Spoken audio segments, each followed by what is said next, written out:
Thank you for all your feedback and thank you for joining for these studies and sessions.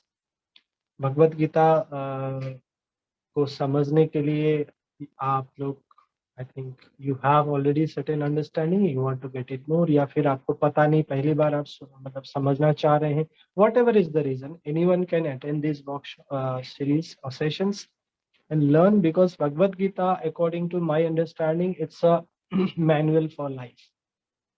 Yes, it's a manual for life. We can refer to Bhagavad Gita for each and every problem of our life. How and why? Definitely, this is what we are talking about in last 5 videos. Okay, so let's start with a short prayer. Please put your hands on heart. Slowly inhale and exhale. You can pray to any god or goddess whom you worship, or you can repeat with me to the Supreme God, Divine Father, Divine Mother, to all the great ones, all the holy gurus, saints, archangels, holy angels, and spiritual helpers, all the devas and deities of Bhatti and Assam, including Goddess Kamakhya, Lord Krishna. We humbly invoke your blessings, guidance, help, and protection. Thank you in full faith. Okay, so welcome back again on the fourth study on fourth chapter. Okay, the interesting thing about Sanskrit is, no, जितने भी नाम है चीजों के या practices के, even books के, even chapters के, उस नाम को अगर आप समझते हैं तो आप पूरा उसका एसेंस समझ जाते हैं, right? So the fourth chapter name itself is ज्ञान कर्म संन्यास योगा. ओके, ज्ञान कर्म संन्यास एंड योगा, 4 शब्द है. इन 4 शब्द को हम समझेंगे, then probably we'll understand what is a summary of this chapter. ठीक है.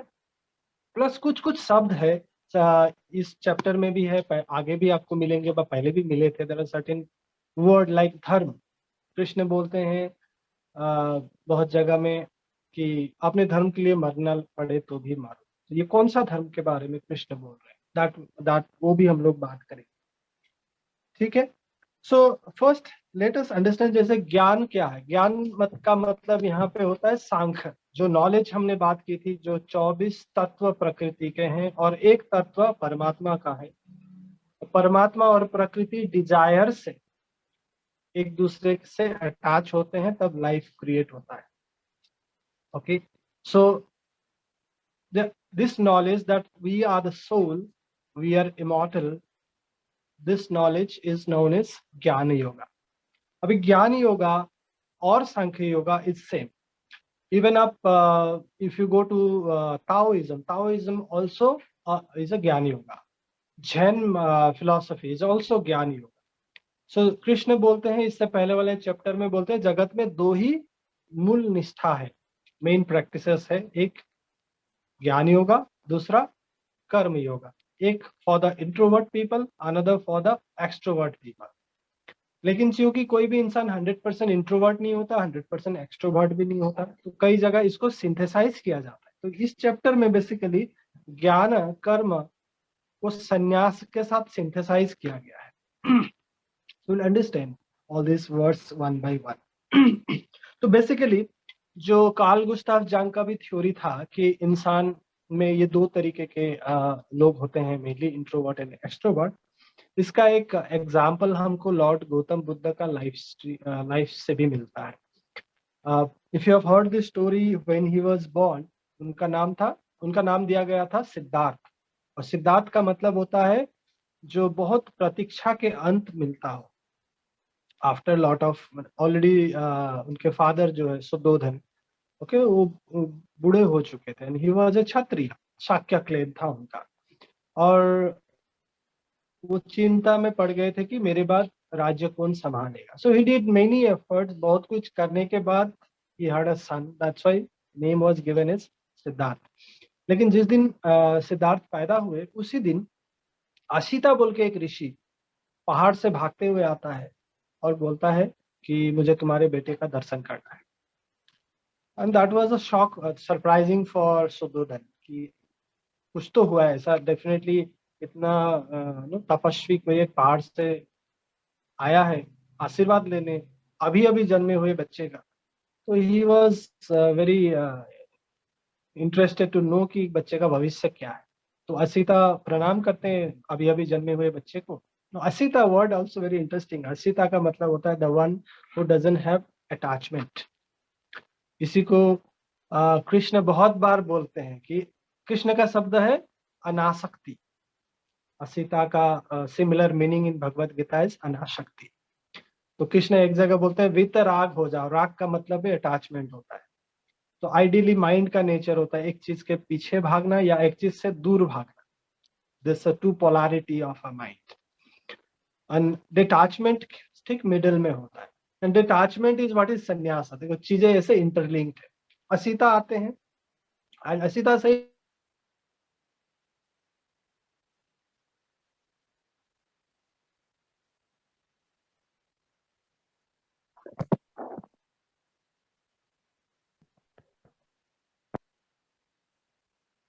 बनाने के लिए पैदा किया था, राज्य संभालने के लिए। अगर मुनि हो जाता जाएगा तो कैसे चलेगा। सो ही कॉल्स मेनी पीपल। वो राज्यसभा में इमीडिएटली तुरंत बैठक बुलाते हैं। देश पूरे देश के कोने कोने से जानने वाले ज्योतिषी को बुलाया जाता है और पूछा जाता है कि जो मेरा घर में बेटा पैदा हुआ ये क्या बनेगा आगे जाके। ठीक है। तो बहुत सारे लोग बोलते हैं दो दो उंगली उठाते हैं। मतलब दो पॉसिबिलिटी है कि या तो ये बहुत बड़ा सम्राट बनेगा या तो बहुत बड़ा सन्यासी बनेगा। और लास्ट में बारी आती है उस समय के प्रख्यात ज्योतिषी हुआ करते थे कोदन्ना। और कोदन्ना का रेपुटेशन ऐसा था कि वो आज तक उनका प्रेडिक्शन कभी गलत नहीं गया। और कोदन्ना एक ही उंगली उठाता है, बोलता है वो ये सबसे बड़ा सन्यासी बनेगा, मुनि बनेगा। And this is what normally people से कि हर इंसान दो पॉसिबिलिटी लेके आता है और जिसका पॉसिबिलिटी खिला ही नहीं, this is what is a क्षुद्र अकॉर्डिंग टू मनुस्मृति। या फिर जिसने लाइफ में अपनी इकिगाई को ढूंढा ही नहीं। इसके पहले वीडियो में हमने बात किया था इकिगाई का मतलब क्या है, the purpose of life. So basically two possibilities we all have. And जिसने अपने पॉसिबिलिटी को एक्सप्लोर ही नहीं किया लाइफ में, that is a total loss. And how to explore that possibility, Krishna बार बार बोलते हैं कि awaken the soul, know you are the soul. जब हमारे अंदर आत्मा की जागरण होती है, the soul knows what is there to manifest. बहुत बार हमको पता ही नहीं होता है कि हम क्या करने के लिए इस दुनिया में आए हैं। जब तक हम सोल के साथ टच में नहीं आएंगे तो हमको पता नहीं चलेगा हम किस लिए आए। And that is what is know ikigai basically for those people in Okinawa. ठीक है। सो ज्ञान हमको समझ में आया थोड़ा थोड़ा। कर्म क्या बोलते हैं कृष्ण इस चैप्टर में? कर्म तीन प्रकार के कर्म के बारे में बोलते हैं, कर्म, अकर्म और विकर्म।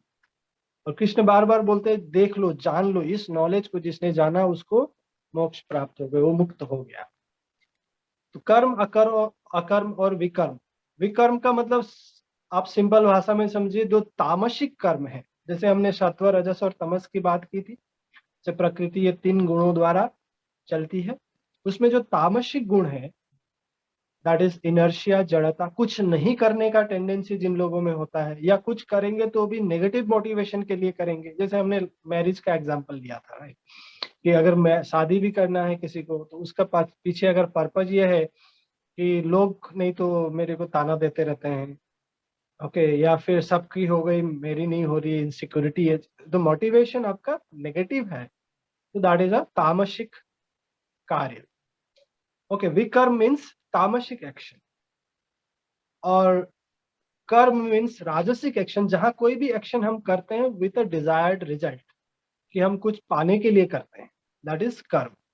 और अकर्म वो होता है जहां आप उस फल की इच्छा को त्याग करते हैं, जहां आप उस फ्रूट ऑफ एक्शन को गॉड को या समाज की भलाई के लिए ऑफर करते हैं। यहाँ पे एक छोटा सा अंडरस्टैंडिंग, समबडी आस्क्ड मी कि सपोजिंगली मैंने एप्पल का सीड प्लांट किया, एप्पल का सीड प्लांट किया तो एप्पल का ही फ्रूट मिलेगा, ये लॉ ऑफ कर्मा है। Okay, what you so you receive. इसलिए कृष्ण बोलते कर्मण्यवाधिकारस्ते माँ फलेषु कदाचन। आपको कर्म करने में अधिकार है, फल फल की इच्छा पे नहीं। क्योंकि कर्म करते ही आपने इंश्योर कर दिया आपको क्या फल मिलेगा। आपने एप्पल प्लांट किया आप एक्सपेक्ट करेंगे ग्रेप्स मिले, वो तो बेवकूफी है। दैट इज व्हाट इज अहंकार विमूढ़ आत्मा according to Krishna. So when you plant apple you will receive apple. Now when you receive apple, क्या उस फल को आप एंजॉय करेंगे कि फेंक देंगे? That's a question. Okay, somebody asked me, आपके हिसाब से क्या होना चाहिए? सपोजिंगली आपने एप्पल का सीड प्लांट किया, आपको एप्पल का फ्रूट मिला, तो आप, कृष्ण बोल रहे हैं फल को त्यागो, इसका मतलब क्या है कि आप उस एप्पल को फेंकेंगे कि खाएंगे?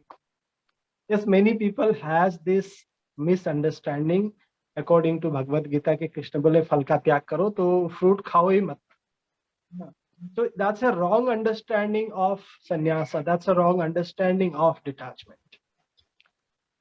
कृष्ण का एक नाम भोगीलाल है, अगर आपने सुना होगा तो। Okay, he enjoys life to the fullest. Krishna का वो माखन खाने वाला story, all this, the rasa, the play that he does in the Vrindavan, everything depicts that he enjoys life to the fullest. So जब फल आता है आपके सामने, उस फल को आप एंजॉय करिए। उपनिषद कहते हैं तेन त्यक्तेन भुंजिता, जो भोग करता है वही त्याग कर सकता है। बिना भोगे आया हुआ त्याग एक्चुअली त्याग नहीं होता। इसके पीछे मैं आपको दो स्टोरी बता दूं। ओके, पहला स्टोरी, लंगोटी बाबा, आई थिंक 2-3 पहला वीडियो या सेकंड वीडियो में मैंने जिक्र किया था। That time I could not tell you the story. Okay, there is a story of Langoti Baba.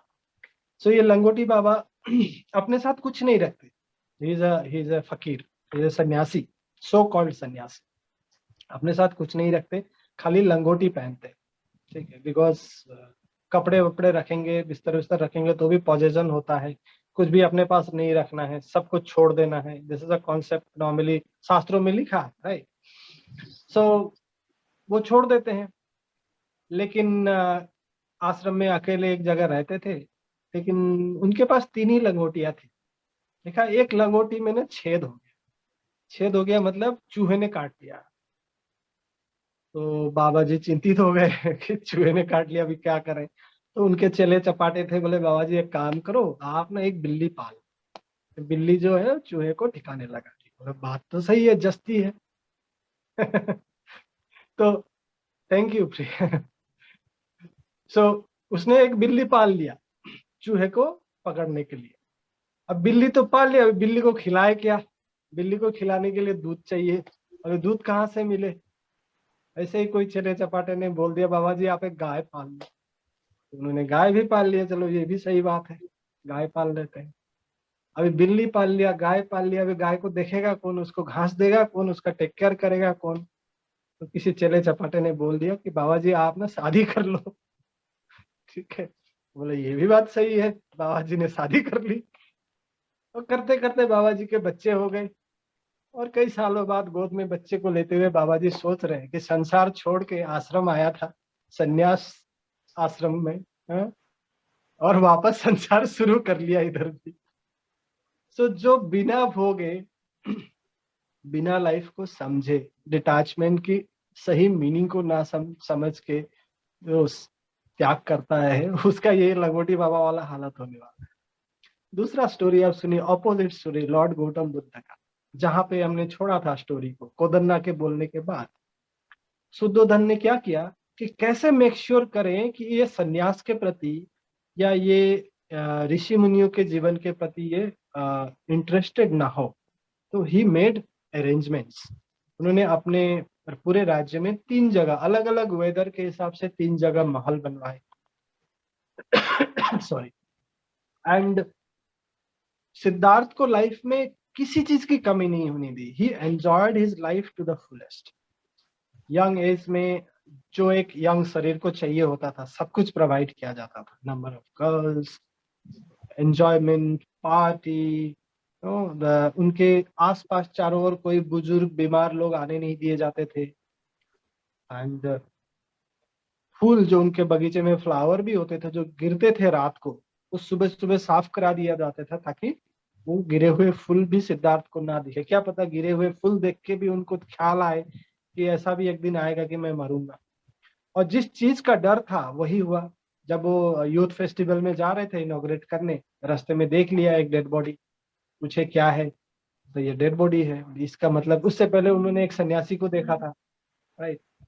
So and हम तो रोज देखते हैं उल्टा हम जब किसी मरे हुए को देखते हैं, हम डेड बॉडी को देखते हैं, I surprise, I have seen this, मतलब ये बोलने के लिए भी मुझे दुख होता है, बट ये फैक्ट है। आई हैव सीन, जब कोई मरता है, अपना भी कोई मरता है, डेड बॉडी शमशान घाट तक लोग ले जाते हैं, जलाने के लिए चिता पे उठा देते हैं, जलने लगता है, 2-3 घंटा जो टाइम लगता है उतना भी लोग वेट नहीं कर पाते, या तो ताश निकाल के ताश खेलने लग जाते हैं, या तो कोई वो दारू पीने चला जाता है। एंड दिस इज बेसिकली हम क्यों करते हैं कि हम इस तथ्य से भागना चाहते हैं कि मैं भी एक दिन मरूंगा, क्योंकि ये पेन देता है सब, ये पेन, ये डर हम बर्दाश्त नहीं कर सकते। और इसी डर से, इसी पेन से एक्चुअली इंक्वायरी आता है कि क्या मेरे अंदर ऐसा कुछ है जो नहीं मरेगा। लेकिन हम यहाँ पे भागते हैं, हम उस चीज पे उसको फेस नहीं करना चाहते। That's a problem. एनीवे, सो जैसे ही बुद्ध ने देखा, उनके दिमाग में यही सवाल आया कि क्या ऐसा कुछ भी है कि जो कभी नहीं मरता, and if it is there then I will find it out. That night he left the palace. और ये सारा अरेंजमेंट सुद्धोधन ने कराया था, इतने साल तक ये सब चीज से एक्सपोज नहीं होने दिया था उनको, उस रास्ते में जाने से रोकने के लिए। बल्कि ये उल्टा हुआ, अगर बचपन से देखते डेड बॉडी तो शायद ये शौक नहीं लगता उनको। तो ये तो असमीज में बोलते हैं गोरमारी गंगात पेलुआ। So what was the question, just a moment. ठीक है, natural tendency to, yes, it is a natural tendency. इसीलिए देखना, इवन गौतम बुद्ध जब किसी को भिक्षु बनाते थे तो पहले बोलते थे कुछ महीना शमशान घाट में बैठ के आओ, कि देखो कैसे शरीर मरता है, कैसे डेड बॉडी जलती है। अच्छा, शमशान घाट में बैठने से आपको अपने आप संन्यास और वैराग्य का मन में उदय होता है कि लाइफ में कुछ नहीं है। जिस चीज के लिए हम इतना लड़ते हैं, इतना झगड़ते हैं, this is nothing. Basically Krishna Bhagavad Gita में बार बार ये वर्ड बोलते हैं, अहंकार। अहंकार का मतलब भी वही होता है, जब सोल बाय मिस्टेक खुद को शरीर समझने लगता है, तब अहंकार एक एंटिटी बनता है, उसको अहंकार बोलते हैं। और सारी बीमारियां उस अहंकार से शुरू होती है। ओके, इसीलिए कृष्ण के कई सारे शब्द है, कई बार बोलते हैं विगत ज्वर हो जा। ज्वर मतलब यही बुखार है कि मैं हूं, मेरे द्वारा हो रहा है, मैं करने वाला हूं। ये जो अटैचमेंट है, मेरा है, दिस अटैचमेंट और ego is the root cause of suffering. अभी सेम गौतम बुद्ध भी वही टीचिंग देते हैं, आर्य सत्य, 4 नोबल ट्रूथ। सबसे पहले बोलते हैं लाइफ में सफरिंग है। भगवत गीता का भी पहला चैप्टर अगर आप मन किए तो क्या है, विषाद योग। विषाद योग का मतलब विषाद मीन्स सफरिंग। सो हर सत्य की खोज की शुरुआत सफरिंग से होती है। पतंजलि योग सूत्र में, पतंजलि, महर्षि पतंजलि का अगर आपने नाम सुना है, तो 3000 साल पहले हमारे देश में बहुत सारे योगिक स्कूल हुआ करते थे। लगभग 180 तरीके के योगिक स्कूल हुआ करते थे। उन सारे योगिक स्कूल को उन्होंने एक जगह समराइज किया, सारे टीचिंग को, और 195 सूत्र है उस बुक में। कभी पॉसिबल हो तो we can talk about it in more. तो उसमें पहला सूत्र पतंजलि कहते हैं, अथ योग अनुशासन।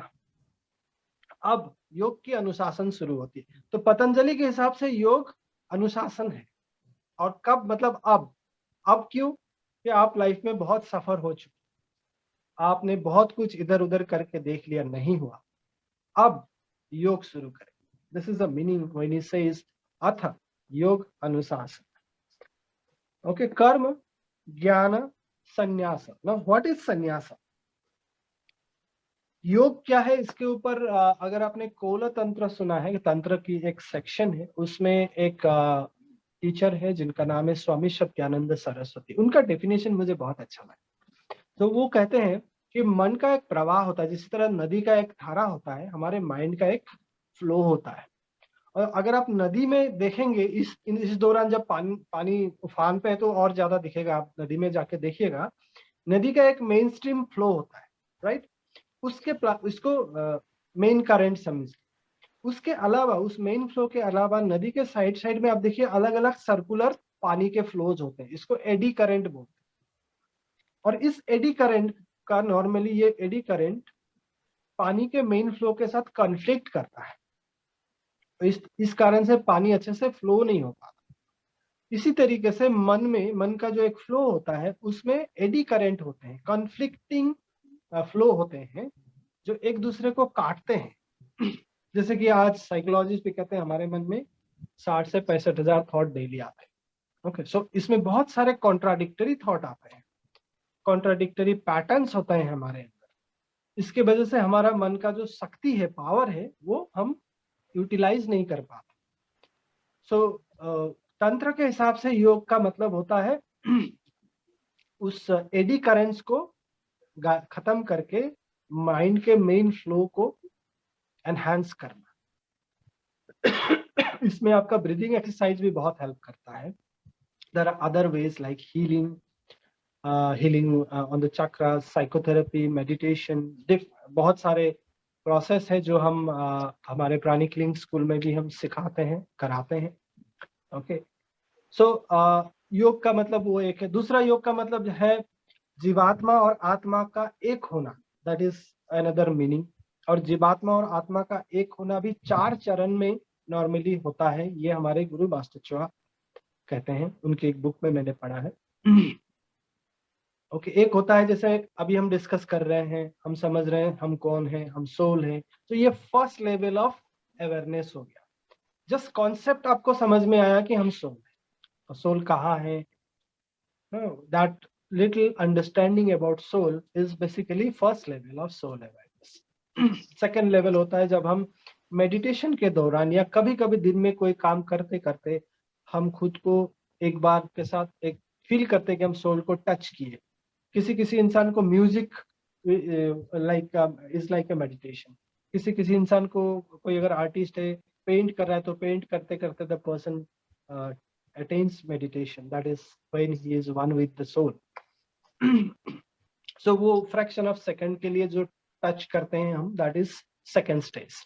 थर्ड स्टेज में सोल के साथ वननेस होता है, this that is what is yoga. वहां इस स्टेज पे साधक को योगी कहा जाता है। ओके, जब आप आत्मा के साथ एक होते हैं, अगर आप आत्मा के साथ एक हैं तो आपके मन में ये सवाल नहीं आएगा कि आपको करना क्या, आपको क्लियरली दिखाई देगा कि आपको लाइफ में करना क्या है, आपका पर्पस क्या है। आपके अंदर इतनी पावर आएगी, इतनी शक्ति आएगी। जैसे सोल की 3 क्वालिटी है, जैसे प्रकृति के 3 गुण है, सत्व, रजस, तमस। सोल के 3 गुण है, लव, लाइट और पावर, या फिर divine love, divine light, divine power. Okay, इसी को हमने डेटी का रूप दिया है। Light means intelligence, that is Brahma. Love means love, that is Vishnu. Power is Shiva, Brahma Vishnu Shiva. और ये ट्रिनिटी का कॉन्सेप्ट आप देखिए हर कल्चर में, हर रिलीजन में है। इस्लाम में इसको अल वदूद, अल खालिक, अल मुक्तदीर कहते हैं। क्रिश्चियनिटी में इसको father, son and the holy spirit कहते हैं। इजिप्ट कल्चर में इसको आइसिस, ओसाइरिस एंड हॉरूस कहते हैं। बुद्धिज्म में इसको Buddha of power, Buddha of love, Buddha of intelligence कहते हैं। सो ये हर रिलीजन में ये है, this concept of Trinity. Okay, so what is yoga is basically that becoming one with the soul, and when we become one with the soul, a yogi knows what to do, right?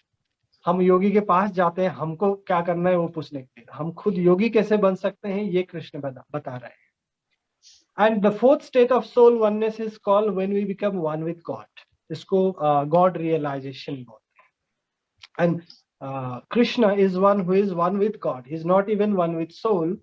Devaki Nandan Krishna, not only one with his soul, he is also one with the supreme God or परमात्मा। इसलिए कृष्ण कभी कभी परमात्मा की तरह बोलते हैं। जैसे चौथे चैप्टर में वो बोलते हैं कि ये ज्ञान मैं तुमको दे रहा हूँ, यही ज्ञान मैंने सूर्य को दिया था, यही ज्ञान मैंने इक्ष्वाकु को दिया था, यही ज्ञान मैंने मनु को दिया था। और अर्जुन हैरान होकर पूछते हैं आप तो कल पैदा हुए, सूर्य तो सृष्टि के शुरू से है, ये कैसे हो सकता है? ओके, So इसका क्या explanation है, that will also talk about it. So this is what yoga means. Okay, now going further, what is sannyasa? संन्यास शब्द को हम फिर समझते हैं. संन्यास एक्चुअली एक वैराग्य का स्टेट है और basically it is nothing related to the external world. जैसे कि लंगोटी बाबा वाले स्टोरी में मैंने बताया, बाहर से जब हम त्याग करते हैं तो वो एक्चुअली अंदर से तो इंसान वही का वही रहता है, फिर कहीं और भी जाता है तो वही अपना संसार बना लेता है. Basically detachment has to be from the inside. और अगेन इसमें अगर अब मैं आपको महर्षि पतंजलि योग सूत्र पे लाता हूँ. पतंजलि योग सूत्र का 15वां सूत्र पे पतंजलि कहते हैं 4 तरीके के लेवल, 4 लेवल होते हैं डिटैचमेंट के. Okay, I think if it is okay will you be able to understand. Time है हमारे पास? यस, टाइम है. Okay, so I will explain 4 level of detachment according to Maharshi Patanjali. पहला लेवल है, इसको बोलते हैं यथा मान्य according to this book. Okay, यथा मान्य का मतलब होता है जब आप लाइफ में अटैच होते हैं किसी भी इंसान के साथ या किसी भी चीज के साथ, वो प्लेजर धीरे धीरे सफरिंग में बदलता है. I repeat, whenever we get attached with certain thing or people, gradually that pleasure gets converted into pain. क्यों होता है? इसके पीछे कारण अगेन बुद्ध के 4 नोबल ट्रूथ. पहला तो क्या था? There is suffering in life. दूसरा क्या था? There has a cause of suffering. तीसरा क्या था? The cause can be removed. चौथा क्या था? There is a state where there is no suffering. Okay, so suffering का कॉज क्या है अगर बुद्ध को पूछे तो बुद्ध क्या कहते हैं कि हम एक्सपेक्ट करते हैं चीजों को परिवर्तन ना होना, लेकिन जगत का नियम है, जगत परिवर्तन होता है. Okay, is internet connectivity smooth? I am not aware. I think if someone else also can give some feedback. Okay, so why there is suffering? Buddha बोलते हैं बिकॉज चीजें परिवर्तन होती है, एवरीथिंग चेंजेस. एक ही चीज वर्ल्ड लाइफ में परमानेंट है, वो है परिवर्तन यानी कि चेंज. और हम इसलिए सफर होते हैं कि हम चेंज को एक्सेप्ट नहीं कर पाते. ओके, हम चाहते हैं चीजें जैसे हैं वैसी रहे. सपोजिंगली आप किसी से बहुत प्रेम भी करते हैं, आप चाहते हैं वो इंसान वैसा ही रहे, लेकिन इंसान वैसा नहीं रह सकता. इंसान हमेशा चेंज होता है. कोई इंसान हो, चीजें हो, एवरीथिंग चेंजेस. ये प्रकृति का नियम है. और उस चेंज के वजह से हम सफर होते हैं. जैसे ये बॉडी है, बचपन था, जवानी, बुढ़ापा, एक दिन the body will die. Now that is a suffering because I am attached with this body, and if I see this body is dying, I am going to suffer. Okay, so परिवर्तन को accept ना करने के वजह से suffering होता है. और हम क्यों एक्सेप्ट नहीं कर पाते परिवर्तन को? कृष्ण बोलते हैं because of attachment, because of मोह. So when we okay coming, so जब हम चीजों से अटैच्ड होते हैं हमको पेन आता है. तो धीरे धीरे उस इंसान को पेन आते आते लाइफ में रियलाइज होने लगता है कि नहीं, मुझे चीजों से अटैच नहीं होना है. ये फर्स्ट स्टेज ऑफ वैराग्य है. दिस इज नोन एज यथा मान्य. when you start understanding that I should not get attached to anything, that is the first stage of detachment. Second stage of detachment is व्यतिरेका. Okay, व्यतिरेका नाम को इतना ये मत दीजिए. व्यतिरेका का मतलब होता है आइसोलेशन. ओके, आइसोलेशन का मतलब जब आप खुद को उस चीज से डिटैच कर पाते हैं, आइसोलेट कर पाते हैं, you are successful to certain extent to detach yourself from certain from those things जिससे आप अटैच्ड हैं. ये second stage of detachment. Second stage of detachment का एक बहुत अच्छा स्टोरी है कर्ण का. अगर कर्ण, आपने महाभारत की जो किरदार है कर्ण के बारे में पढ़ा है, सो कर्ण को दानवीर कहा जाता है. ओके, वो कोई भी चीज इजीली दे सकता था. तो चीजों के प्रति उसकी डिटैचमेंट उसने मास्टरी कर ली थी. So he was at the second level of detachment. एक स्टोरी है, वो एक बार कर्ण अपने बॉडी में नहाने के बाद एक डायमंड के कटोरे पे तेल लेके अपने बॉडी में तेल लगा रहा. एंड उसी वक्त कृष्ण आते हैं और कृष्ण बोलते हैं, कृष्ण जस्ट टू टेस्ट कर्ण बोलते हैं कि अरे आप, तुम्हारा कटोरा बहुत अच्छा लगा, क्या मुझे दोगे क्या? कृष्ण तो ये सब नटखट काम करते रहते हैं ना। सो कर्ण एक मोमेंट भी नहीं सोचता, इमीडिएटली बढ़ा देता है, बोले लीजिए। फिर कृष्ण बोलते हैं तुमने गंदे हाथों से मुझे उपहार भेंट की। तो कर्ण उसका लॉजिक देते हैं, सुनिए कितना सुंदर लॉजिक देते हैं। बोलते हैं अगर मैं भी नहीं चाहता कि आपको गंदे हाथों से दूं, लेकिन अगर मैं हाथ धोने के लिए वॉशरूम में जाता, क्या पता मेरे बॉडी में तेल लगा है, गिर के मैं मर जाता, तो मुझे दान देने का मौका नहीं मिलता। या फिर मैं अगर हाथ धो के आते आते उस समय मेरा मन परिवर्तन भी हो सकता था, बट देने का मैं नहीं छोड़ना चाहता, इसीलिए इमीडिएटली मैंने देना सही समझा। आप समझे इस बात को? सो उनका वो detachment towards object was very high, but detachment towards, but he had attachment towards Duryodhan, right? Because of that he has suffered. Okay, the second stage is called Vetyeka. Third stage is called Ekindriya. चीजों से detachment करने के बाद, isolation में आने के बाद भी आपको सफरिंग होता है, फिर भी आपका मन आपको परेशान करता है, भले ही चीजों से दूर आ गए, still your mind is hovering, still your mind is going back and creating problems. कुछ ना कुछ मांग रहती है मन की। इसीलिए कृष्ण उपनिषद में बोलते हैं तेना त्यक्ते न भुंजिता, बिना भोगे अगर आप त्याग करेंगे तो आपका मन आपको परेशान करता है। लंगोटी बाबा वाला स्टोरी। ओके, सो कृष्ण भोगने के लिए बोलते हैं, भोग के थ्रू त्याग आएगा, वो त्याग परमानेंट होता है। लॉर्ड बुद्ध का एग्जाम्पल है। सो एकांद्रिय में आपको रियलाइज होता है, थर्ड स्टेज ऑफ डिटैचमेंट में धीरे धीरे आपको रियलाइज होता है कि एक इंद्रिय मतलब एक sense, it is not your sight और टेस्ट और any other desire, any other sense that is responsible for attachment. It is basically your mind that is responsible for attachment. Only one sense, that is mind, that is एकांद्रिय। एक इंद्रिय है जो आपके सारे मोह का रूट है, that is mind. That is जब आपको ये समझ में आता है, that is a third stage of detachment. और ज्ञान योगा या सांख्य योगा में ये मैजिकल अंडरस्टैंडिंग है, कहते हैं कि समझ काफी है, आपको कुछ नहीं करना है। The moment you understand it is your mind that is root cause of suffering, you can get liberated. और जब तक ये नहीं हुआ, इसका मतलब आपको समझ में नहीं आया। इसी कारण अर्जुन को सांख्य योग समझ में नहीं आया। सांख्य योग सुनने के बाद भी सवाल खड़े किए कि अगर अगर ज्ञान ही सब कुछ है तो मुझे इतने भयंकर कार्य में क्यों डाल रहे? अगर ज्ञान सब कुछ है, समझ में आ गया, अगर आपको समझ में आ गया आप आत्मा है, आप किसी को नहीं मार सकते, तो किसी को मारना भयंकर कार्य कैसे हो सकता है?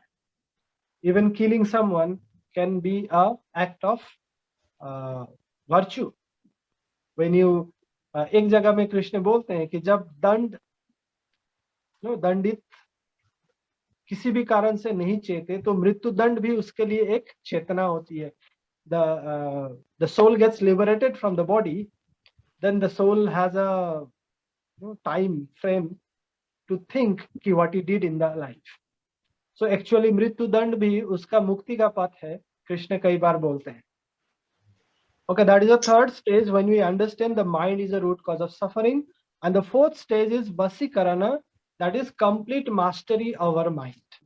So yes, complete mastery over mind कैसे आएगा? By understanding and observing, witnessing. इसको साक्षी बोलते हैं ध्यान में। Okay, या फिर जैसे आप जैन का जो मेडिटेशन है उसका नाम है जाजन। जाजन का मतलब होता है जस्ट सिटिंग डूइंग नथिंग। आपको कुछ नहीं करना है, बस ऑब्जर्व करना है। Okay, so when we are able to understand that mind is the root cause of suffering and we just observe, that means we are beyond the mind. That is what is soul.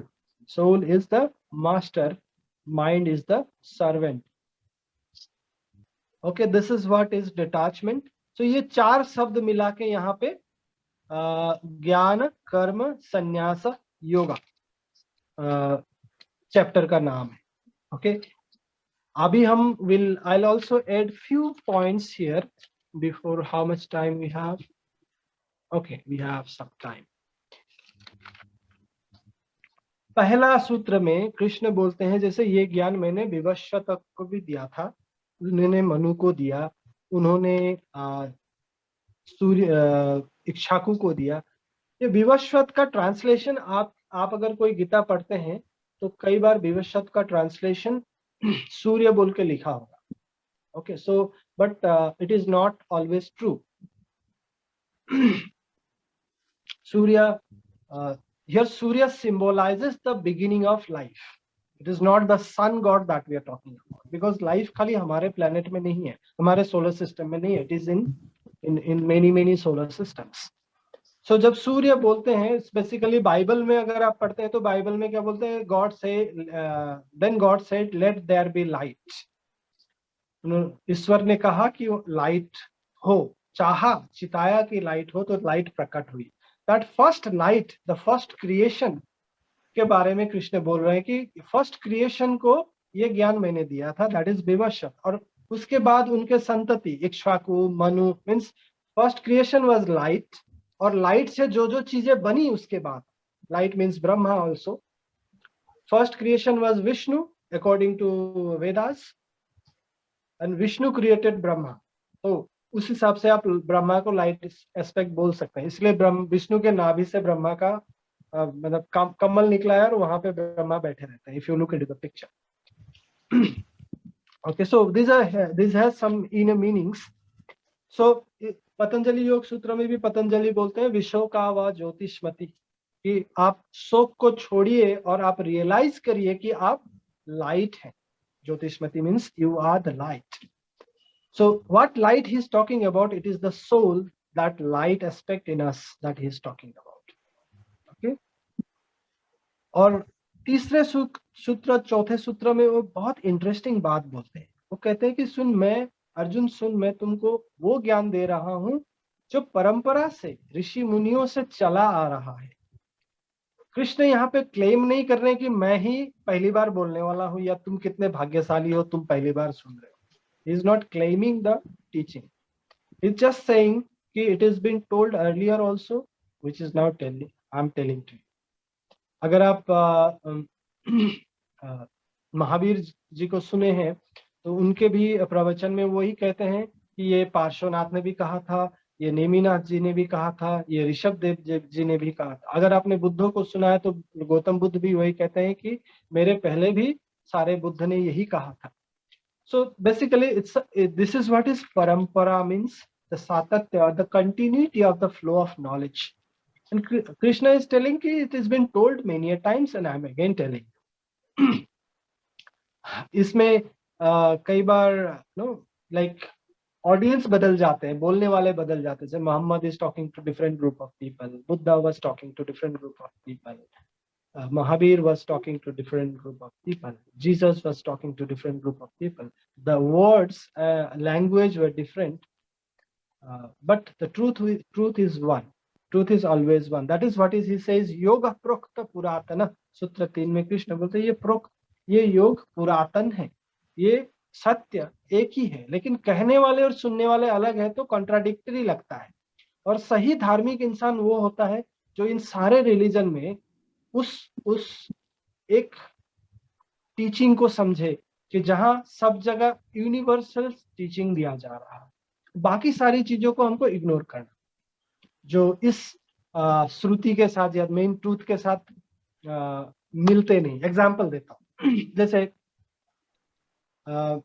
God is all loving, Christianity में भी कहते हैं, right? हम तो कहते, हिंदू में तो कहते ही हैं कि विष्णु गॉड के एक रूप है, and that is a manifestation of love. Islam में भी कहते हैं बिस्मिल्लाहिर रहमानिर रहीम, मतलब गॉड इज रहीम means it's a manifestation of love. So अगर मुझे पता है गॉड इज अ लविंग, और अगर हमको ये पता है, हमारे शास्त्र कहते हैं हम सब उसी इंसान, उसी ईश्वर के बच्चे हैं, कोई भी कल्चर का हो, तो हम एक दूसरे को कैसे हेट कर सकते हैं, कैसे मार सकते हैं, कैसे नुकसान पहुंचा सकते हैं? ये हम नहीं कर सकते। अगर हम कर रहे हैं, अगर हमारी शास्त्र ये हमें कह रही है, तो कहीं ना कहीं कुछ गलत है। या तो शास्त्र के साथ छेड़खानी की गई हो, या तो मेरी समझ में कुछ गलती है, या तो मुझे समझाया गलत तरीके से गया। तो अब जब भी कॉन्फ्लिक्ट होता हो श्रुति को यानी कि एब्सोल्यूट ट्रूथ को और स्मृति को, कि उस पे लिखे गए कमेंट्री को, जैसे आप गीता पढ़ रहे हैं, ठीक है, गीता पे अब देखिए जो सूत्र है that is the real part, उसके ऊपर जो कमेंट्री जो एक्सप्लेनेशन देता है वो ऑथर का अपना पॉइंट ऑफ व्यू होता है। अगर कॉन्ट्राडिक्टरी करता है तो आपको किसको मानना चाहिए? आपको डेफिनेट जो मेन सूत्र है उसको मानना चाहिए। ओके, इसीलिए हमारे प्राणिक हिलिंग स्कूल में भी हम बोलते हैं कि बहुत सारे ट्रेनर्स है, like I am also basic pranic healing trainer, there are many trainers, और सब ट्रेनर का अपना अपना तरीका होता है बोलने का, चीजों को समझाने का। तो हम बोलते हैं कि अगर जैसे एक स्टूडेंट अगर 3-4 ट्रेनर के पास जाता है तो कई बार कंफ्यूज हो सकता है कि ये कुछ बोल रहा है, वो कुछ बोल रहा है, वो कुछ बोल रहा है, which is true. So we normally say this to the students कि check your book, basic book, it is given to us by our teacher, by master. So अगर इंस्ट्रक्टर जो बोल रहा है और बुक जो बोल रहा है कंट्राडिक्ट कर रहा है तो आपको किसको कंसिडर करना चाहिए? आपको बुक को कंसिडर करना चाहिए। So this goes everywhere. जहां पे आपको श्रुति एब्सोल्यूट ट्रूथ जिसको वेदा कहते हैं उसके साथ स्मृति, हमारे हिसाब से श्रुति इज वेदा इन उपनिषद, शास्त्रों में जब कृष्ण बोलते हैं ना शास्त्र विहित कर्म करिए, means according to Vedas. Okay, और स्मृति means Puranas. Puranas basically stories के रूप में लोगों को यही टीचिंग समझाने के लिए अलग अलग समय में अलग अलग ऋषि मुनियों ने कहा गया। सो कई बार स्मृतिज और द स्टोरीज और द पुराणास आज के डेट में कंटेम्पोररी नहीं हो सकते, कुछ कुछ चीजें आज के डेट में मिल नहीं खा सकते। तो अगर आपको कंट्राडिक्टरी लगता है श्रुति और स्मृति में तो आपको श्रुति को प्रिफर करना चाहिए। This is what is a meaning. Okay, going forward, even Jesus को किसी ने पूछा अब्राहम के बारे में आप क्या जानते हैं? अब्राहम भी एक जीसस एक क्रिश्चियन फकीर हुए, ज्यूस फकीर, जो जीसस के जन्म से 1000 साल पहले हुए थे। जीसस बोलते हैं अब्राहम से पहले भी मैं था। So this is basically Jesus not talking as a son of Maryam, Jesus talking as a God or the soul. Somewhere जब कृष्ण बोलते हैं यही ज्ञान मैंने सूर्य को भी दिया था, इक्ष्वाकु को भी दिया था, तो he is not talking as a son of Devaki और Vasudev, he is talking as the God. So ये डिफरेंस समझना पड़ेगा। कृष्ण कभी अर्जुन के फ्रेंड होके बोलते हैं, कभी उस जगह पे गॉड के साथ वन होके वो बोलते हैं। सो वो गियर चेंज करते रहते हैं, उस डिफरेंस आपको समझना पड़ेगा। ओके, 7वें सूत्र पे एक चीज मैं आपको बोलूं and then will go summarise again the 4 stages of karma. 7वें सूत्र पे कृष्ण बोलते हैं यदा यदा हि धर्मस्य ग्लानिर्भवति भारत अभ्युत्थानं च अधर्मस्यम तदात्मानं सृजाम्यहम्। ये रामानंद सागर का महाभारत में ये श्लोक आता था, बचपन में हम लोग देखते थे, and we really used to get inspired by these words कि यदा यदा जब जब धर्म की हानि होगी तब तब मैं प्रकट होऊंगा। कृष्ण ये प्रॉमिस करते हैं। It's a very very encouraging and big statement that Krishna gives, और इसके सारे सबूत पुराणों में है। कृष्ण ऑलरेडी कई सारे अवतार ले चुके थे, मत्स्य कूर्म वाराह परशुराम राम। जब भी कुछ भी ऐसा कुछ प्रलय होता था, कुछ ऐसी सिचुएशन होती थी तो Vishnu used to incarnate. Krishna was one of them. I think he was Krishna के बाद बुद्ध के बाद कल्कि, so he was the 8th incarnation, right, if I'm not wrong.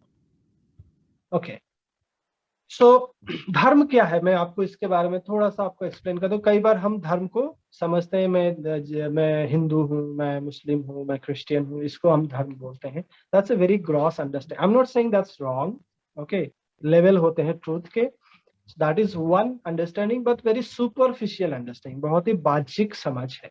Okay, धर्म अगर आप महावीर की बात सुने तो कहते हैं बत्थु स्वभावो धम्म, मतलब चीजों का जो स्वभाव होता है उसे धर्म कहा है उन्होंने। जैसे चीनी का स्वभाव होता है मीठा होना, पानी का स्वभाव है तरल होना, तो हर चीज का एक स्वभाव होता है, उसी स्वभाव को उन्होंने धर्म कहा है। और इंसान का स्वभाव क्या है, आत्मा का स्वभाव क्या है? प्रेम, इंटेलिजेंस और power, love, light and power. लेकिन बुद्ध जब कहते हैं बुद्धम शरणम गच्छामि धम्मम शरणम गच्छामि, तो he is saying something different. Is saying Dhamma here means the great law, जो कर्म का नियम है उसको वो धम्म बोलते हैं। द लॉ ऑफ कर्म को वो धम्म बोलते हैं कि the entire world is governed by this law of karma. Law of karma किस लिए है, क्यों है? According to the school of pranic healing हमने ऑलरेडी बहुत बार बात किया है। If you want to discuss further then we can talk in next chapter, next video. Okay, so Buddha का हिसाब से धर्म होता है नियम, लेकिन कृष्ण जब बोल रहे धम्म तो यहाँ पे वो स्वभाव की बात कर रहे हैं। अर्जुन का स्वभाव क्या है? अर्जुन को बार बार बोल रहे हैं आपका स्वभाव क्षत्रिय का है और आप अपने स्वभाव से नहीं भाग सकते। आपने क्षत्रिय होने के लिए पूरी जिंदगी ट्रेनिंग, आप क्षत्रिय फैमिली में पैदा हुए, आपने पूरी जिंदगी क्षत्रिय होने के लिए ट्रेन किया खुद को। Now you can not run away from what is you are meant for, what is your nature. His nature was to fight, he was a great warrior. So यहाँ पे जब कृष्ण बोल रहे हैं सर्वधर्मन परित्याज्य मामेकम शरणम भज, का मतलब होता है सारे धर्म को छोड़ के मेरे को भजो। यहाँ पे धर्म का मीनिंग अलग हो जाता है। You need to understand this two things. जब कृष्ण बोलते हैं तुम्हारा धर्म छोड़ के कहीं मत जाओ, ही इज टॉकिंग अबाउट हिज गुण, हिज स्किल, हिज नेचर। और जब बोलते हैं सारे धर्म को छोड़ के एक मेरे पे आ जाओ, here he is talking something esoteric. Okay, here धर्म मीन्स आपको फिर जाना पड़ेगा वेदों में। इसका मतलब वेदों के हिसाब से धर्म का मतलब होता है, वेद कहते हैं धर्म धारयति प्रजा। धर्म वो है जो सबको धारण किए है। और सबको धारण क्या किया हुआ है? कृष्ण बाद में विराट रूप दिखाते हुए बोलते हैं पूरी सृष्टि को मैं धारण किया हुआ। और आप सही देखेंगे, अगर आप थोड़ी सी you study this pranic healing books also, study aura and chakras, you will understand ये शरीर के अंदर आत्मा नहीं है, एक्चुअली आत्मा के अंदर ये शरीर है। ओके, हाँ, ये बात अलग है कि हमको शरीर दिख रहा है, आत्मा नहीं दिख रही है। सो एक्चुअली ये शरीर आत्मा के अंदर है। तो ये शरीर को कौन धारण किए हुए है? आत्मा धारण किए हुए है। So when he says leave everything and surrender to me, he is talking about that soul और the image of God, that is what we are.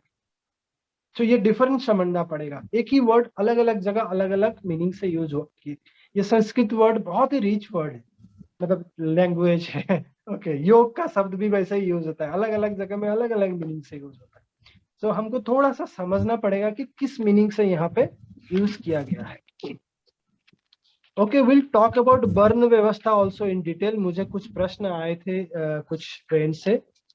Will talk about, last में मैं आपको समराइज करता हूं जो 4 स्टेज ऑफ कर्म योगा हमने पहले भी बात की। पहला क्या था?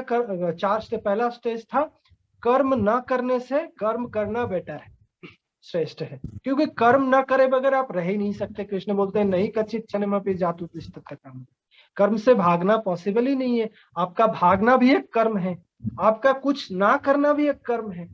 सो आप कर्म करे बगैर नहीं रह सकते, तो बेटर है कि आप जान के कर्म करें, सही कर्म करें। ओके, सो कर्म ना करने से बेटर है कर्म करना। और कर्म करने में भी श्रेष्ठ क्या है? जब आप फल की इच्छा को त्याग दें, फल के प्रति जो आपका अटैचमेंट है उसको आप रिनाउंस करें, वैराग्य, संन्यास वहां से आता है। ओके, अगर हम फल की इच्छा पे ज्यादा अटैच रहते हैं तो हम कर्म पे फोकस नहीं कर पाएंगे। ये भी सिंपल रूल है, हमारा माइंड एक टाइम पे 2 जगह फोकस नहीं कर सकता। सो अगर आप फ्रूट पे ज्यादा ध्यान देंगे तो आपका एक्शन में एनर्जी मिसिंग होगा। इसीलिए बोलते हैं फ्रूट को भूल जाओ, जो एक्शन करोगे वो उसी के हिसाब से फ्रूट आएगा। तो फ्रूट के बारे में सोचना बेकार है। लेकिन जहां हम फ्रूट के बारे में, कर्म फल के बारे में सोच के काम करेंगे, वहीं पे करप्शन आता है। जैसे कोई इंसान नौकरी करता है, अगर उसका नौकरी करने का पीछे पर्पस पैसा कमाना है तो पैसा कमाने के लिए करप्शन भी करेगा। अब बारीकी से इस बात को समझिएगा। ओके, सो तानसेन वाला story, that's why I shared with you.